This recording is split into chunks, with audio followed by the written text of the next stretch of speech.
Eu já posso mandar aqui pro meu bíceps.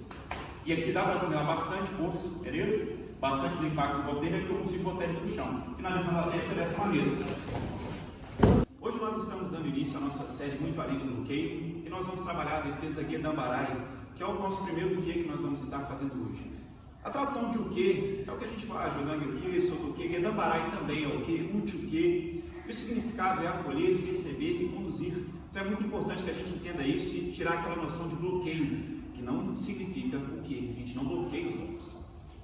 Ô Sensei Gobo, o que é Gedan Barai? E isso protege o quê? Gedan Barai significa defesa descendente, né? Então vamos aqui na prática. É uma defesa que o nome está dizendo então que é Gedan, a defesa vai ser na direção Gedan, mas é importante que a gente entenda que as defesas, o nome dela vai estar direcionado ao destino de onde a gente vai estar movimentando. Então quando eu finalizo aqui minha postura de mão, eu estou Gedan, está posicionado abaixo da minha cintura. A maioria das vezes a gente aprende para defender chute frontal ou chute lateral, Mawashi Geri. Eu vou fazer o recuo para trás, é uma defesa que a gente usa para proteger geralmente nessa altura, mas também ela bloqueia soco. Diaco aqui, por favor. E aqui a gente pega. Justamente no meio do caminho. Deixa o Diaco aqui, por favor, Vandes. Quando a gente vê o Diaco aqui, ele está à altura de Chudan. Então, como é que uma defesa Gedan Barai defende a altura de Chudan? O nível que ela passa para chegar em Gedan é isso. Então, é aí que está essa analogia, essa questão do nome. Sensei Gobo, por que essa é a primeira defesa que se ensina aos alunos?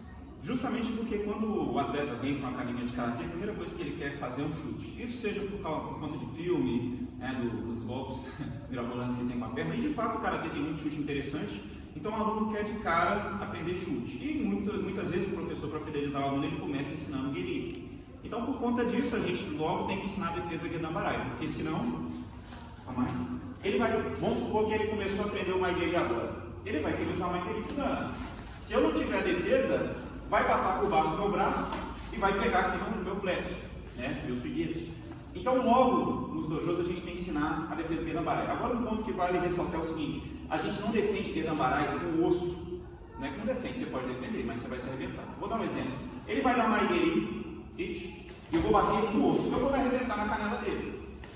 O osso da perna é muito mais forte que o osso do braço. É interessante que você faça esse movimento. É mais fácil mostrando o Jodang Uke, mas isso aqui a gente vai fazer a mesma coisa para baixo. E bater com a parte que tem carne do braço. Aqui eu consigo pegar. Tranquilo. E aqui não me machuca tanto, principalmente se você treinar calejamento. E uma das formas da gente treinar calejamento é justamente isso aqui, ó. Isso com o tempo vai fazer com que o seu braço que acostume a bloquear esse tipo de golpe. Sensei Gobo, isso serve só para chute ou também para soco? Serve para os dois. A gente começa aprendendo para chute e isso vai durante um bom tempo. Então vamos iniciar com o chute só para vocês entenderem. E eu vou entrar. Ele vai chutar agora no Ashkeri, chute chudão, altura lateral. E eu vou entrar. Uma coisa interessante, justamente para vocês entenderem que isso não é um bloqueio. Eu não vou deixar meu braço aqui para ele chutar. A ideia não é essa, que ele vai destruir meu braço.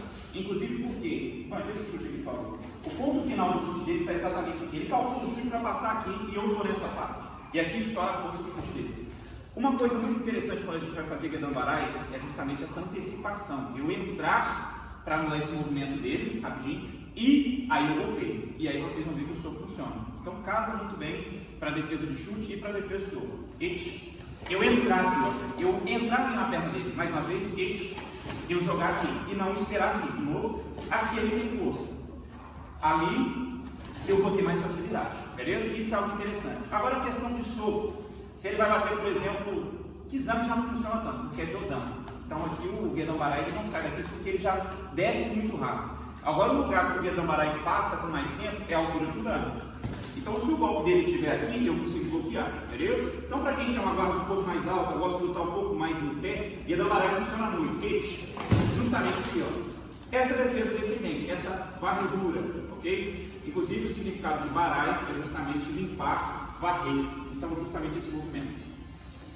Sensei Gobo, o braço faz tipo um movimento de varrer, é isso mesmo? Exatamente isso, e está relacionado ao nome, como eu disse. Vai ser essa varredura aqui para baixo, limpar ou afastar. É a parte do Barai do nome. Gedan seria altura baixa e Barai justamente varrer.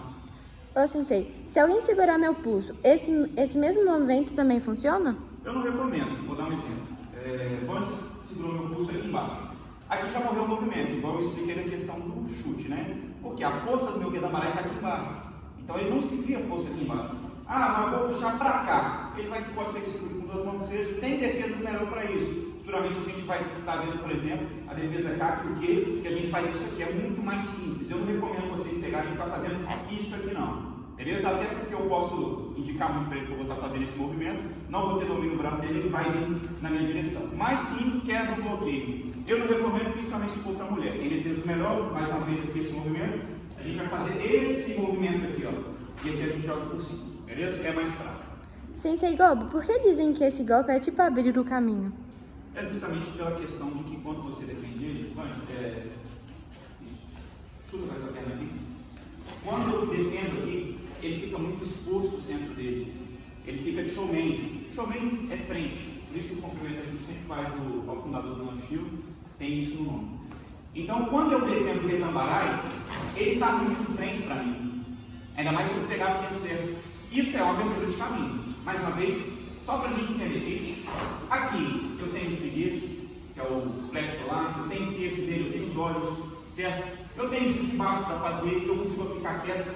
Então o Guedambarai, ele é uma técnica, inclusive ela pode ser usada para derrubar, mais uma vez antes, fazendo esse movimento aqui, tiro e entra aqui.